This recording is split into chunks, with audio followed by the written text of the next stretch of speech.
ಈಗ ಬೆಂಗಳೂರಲ್ಲಿ ರಾಬರಿ ಮಾಡೋಕೆ ಸ್ಕೆಚ್ ಹಾಕೋಕೆ ಹೊಸ ಪ್ಲಾನ್ ಅನ್ನ ಹುಡುಕ್ತಾ ಇದ್ದಾರೆ. ನಿನ್ನೆ ಒಂದು ಸ್ಟೋರಿ ಹೇಳ್ತಾ ಇದ್ವಿ, ಅಡ್ಡಲಾಗಿ ಬಂದು ಮಲ್ಕೊಂಡು ಬಿಡೋದು, ಅದಾದ ನಂತರ ಅಪಘಾತ ಆಗಿದೆ ಅಂತ ಹೇಳ್ಬಿಟ್ಟು ಇನ್ನೊಂದು ಟೀಮ್ ಅವ್ರು ಬಂದು ರಾಬರಿ ಮಾಡೋದು. ಈಗ ಇನ್ನೊಂದು ರೀತಿಯಾದಂಥದ್ದು ನೋಡಿ ಸ್ಕೆಚ್.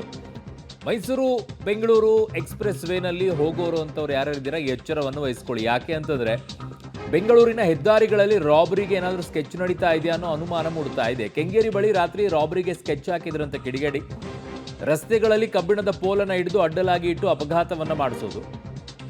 ಪೋಲ್ ಹಿಡಿದಿರೋದು ಗೊತ್ತಾಗ್ತಾ ಇದ್ದಂತೆ ಕಾರನ್ನ ಲೆಫ್ಟಿಗೆ ಎಳೆದಿದ್ದಾನೆ ಕಾರ್ ಚಾಲಕ. ಜನವರಿ 20ರ ಘಟನೆ ಕಾರಿನ ಡ್ಯಾಶ್ ಬೋರ್ಡ್ ಕ್ಯಾಮೆರಾದಲ್ಲಿ ಸೆರೆಯಾಗಿದೆ.